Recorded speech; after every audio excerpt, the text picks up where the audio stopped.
Bharatiya Janata party का alliance Maharashtra में जरूर है। राजस्थान में ऐसा कोई कुछ नहीं है। न आज तक शिवसेना ने कभी कोई अपना कैंडिडेट यहाँ उतारा है, न भारतीय जनता पार्टी ने कोई जगह खाली छोड़ी है। आज कोई सोचता है कि ऐसा हो जाएगा तो ये भविष्य की गर्भ में है। मैं तो इस बात को मानता नहीं और मुझे कहीं भी लगता नहीं कि भारतीय जनता पार्टी को किसी के साथ अलायंस करने की कोई जरूरत है। भारतीय जनता पार्टी आज इतनी मजबूती से चुनाव लड़ रही है। हमारे पास हर विधानसभा पर विधायक हैं, प्रत्याशी हैं और वो बड़ी मजबूती के साथ चुनाव लड़ेंगे, इसमें कोई दो राय नहीं है। फिर भी कोई ये बात सोचता है तो ये उनका निजी मामला है। इतनी कमजोर हो गई है कि उसके मंत्री हैं वो दूसरी पार्टियों में सरकार रहते हुए शामिल हो रहे हैं, जो कि 3 दिन पहले नीम का थाना में कह के आते हैं कि हम कांग्रेस के सदस्य, कांग्रेस के विधायक हैं, और 3 दिन बाद शिवसेना। उनको आप मंत्री ना कहिए, वो निकाले गए मंत्री हैं, वर्तमान में कांग्रेस के विधायक हैं, ऐसा उन्होंने परसों जरूर बताया था। और मैं एक बात करूंगा आप लोगों से, बड़ा अच्छा प्रश्न आपने किया है। ये बातें कम से कम व्यक्ति का नाम और उसकी गरिमा, उसकी रेपुटेशन को देखकर फिर करनी चाहिए। 2013 में उन जनाब की राजनीतिक शुरुआत हुई, लोक जनशक्ति पार्टी की टिकट लेकर आए, चुनाव लड़ा, जीते और 5 साल कभी जेल में कभी बाहर, यही ड्रामा 5 साल चलता रहा। उदयपुर वाटी का भविष्य इतना खराब रहा कि उन्होंने उदयपुर वाटी को बहुत गर्त में धकेल दिया। 2018 में फिर सौभाग्य से उनको जीत हासिल हुई, पर लोक जनशक्ति पार्टी से नहीं, बहुजन समाज पार्टी से। बहुजन समाज पार्टी के ऐसे बहन माननीय मायावती जी का दामन थाम कर उन्होंने उनके साथ इतनी बड़ी चीटिंग की और कांग्रेस में जाकर शामिल हो गए, कांग्रेस का सरकार का अंग बन गए, मंत्री बने। 5 साल पूरे गुजरे नहीं, पुनः कांग्रेस में जाकर मिले, 2013 में हारे, तो बहुत कम समय तक कांग्रेस के साथ रहे, फिर बहुजन समाज पार्टी का दामन थामा, फिर जीते और जीतते ही पुनः उन्होंने कांग्रेस के साथ समझौता किया, फिर मंत्री बने। और ये खेल जो छोड़ना पकड़ना, ये लगातार पिछले 15-20 साल से जितनी उनकी राजनीतिक उम्र है उतनी सारी उम्र में उन्होंने इसके साथ कुछ किया नहीं। यानी कभी किसी को धोखा दिया, कभी किसी को धोखा दिया, कभी किसी का दामन थामा, कभी किसी का दामन थामा। ये चोली दामन का साथ खेल खेलना उनका बहुत पुराना काम है। आज 15 साल के बाद उन्होंने शिवसेना का दामन थामा है, बेटे की कसम खाई है कि मैं इसके जन्मदिन पर कभी झूठ नहीं बोलूंगा और शिंदे साहब आपसे बेईमानी नहीं करूंगा, तो मैं आपसे निवेदन करूं। ऐसा उन्होंने एक बार नहीं अनेकों बार लोगों को धोखा दिया है, कहा था माननीय गहलोत साहब का कोई मुकाबला नहीं, उनके बराबर कोई मुख्यमंत्री नहीं, वैसा कोई नेता नहीं, इनका बड़ा एहसान मुझ पर है, और उनको ऐसा धोखा दिया कि आज वो गाली गलौज पर उतर आए। फिर मैंने सचिन पायलट साहब से कहा कि वो बहुत अच्छे नेता है, युवा है, और मेरे बेटे ने मुझे बार बार दबाया है, इसलिए मैं सचिन पायलट के साथ जा रहा हूं। सारी चीजें 6 महीने में भुला दी। तो वो इन चीजों में मैं तो मानता हूं वो धोखा लोग खाते हैं, क्योंकि उन्होंने कहा है कई बार कि मैं जिसका लेता उसका देता नहीं और किसी के साथ रहता नहीं। मैं कांग्रेस से जीतूं कि बसपा से जीतता हूं तो जैसे ही मंत्री बनता हूं अपना काम करता हूं, चुनाव आने के समय इनकी दरी फेंकता हूं, वो जो पीछे रहता है वो अपनी दरी को खुद संभाले। तो वैसे तो इन पार्टियों को सोचना चाहिए हम किस आदमी को साथ जोड़ रहे हैं, उसका साथ कितने दिन हमारे साथ रहेगा, ये शिंदे साहब को भी सोचना चाहिए। बाकी मुझे इस बात की कोई ज्यादा चिंता इसलिए नहीं है कि मैं उनकी फितरत को जानता हूं और पूरा समझता हूं वो कब किस वक्त व्यक्ति को धोखा देंगे, कब किसका दामन थामेंगे, कब किसका दामन पकड़ेंगे। इन बातों को मैं पहले से ही जानता हूं, इसलिए मुझे इस बात की कोई ज्यादा चिंता होती नहीं। जिन मुद्दों को लेकर उन्होंने बयान दिया, जिस पर वो बर्खास्त किए गए, उसको लेकर बीजेपी भी लगातार हमलावर है। कांग्रेस की राजस्थान में सचमुच बहुत बदतर स्थिति है क्या? कांग्रेस का दुर्भाग्य जरूर है। मैंने पहले भी कई बार मेरी सभाओं में और आप लोग के मीडिया की कॉन्फ्रेंस में कहा है कि कांग्रेस नहीं है, ये भानुमति का कुनबा है। बहुत बार मैंने आप लोगों को कहा है, कहीं की ईंट कहीं का रोड़ा, भानुमति का कुनबा जोड़ा।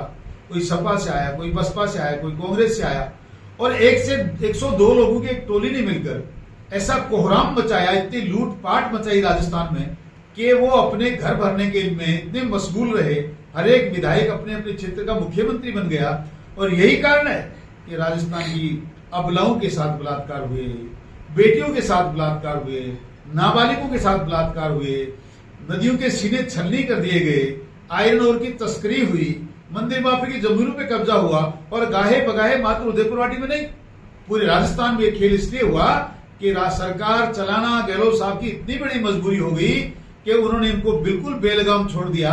और आज भी ऐसा दुर्भाग्य है, कैसी सरकार है, खुलेआम अगला लांछन लगा रहा है और फिर भी उनकी मजबूरी देखिए, उनको कांग्रेस से निकाल नहीं रहे, मंत्री से हटाया है फिर भी आगे कोई एक्शन नहीं ले रहे।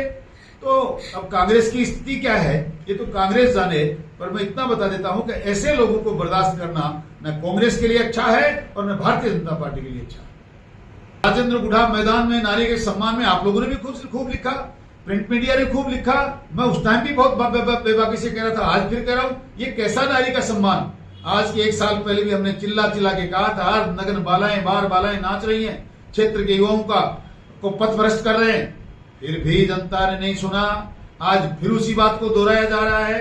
आज तो हद कर दी, अर्ध नग्न बालाएं नाच नहीं रही हैं, माननीय विधायक महोदय जनता के बीच में खड़े होकर दांत निकाल रहे हैं, हंस रहे हैं और युवाओं के साथ में कंधे पे कंधा मिलाकर इशारे कर रहे हैं, जैसे पता नहीं उनकी नीयत कैसी है।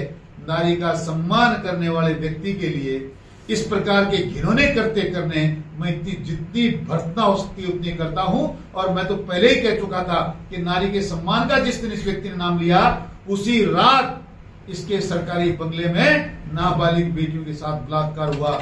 ऐसे व्यक्तियों का मुंह काला करके समाज से निष्कासित कर देना चाहिए। काहे के नारी के सम्मान की बात कर रहे हैं, ये मात्र अपना स्वार्थ सिद्ध कर रहे हैं, उदयपुरवाड़ी की जनता को कर रहे हैं, ये मात्र अपना स्वार्थ सिद्ध कर रहे हैं। उदयपुरवाड़ी की जनता को सोचना है इनके साथ क्या करना चाहिए।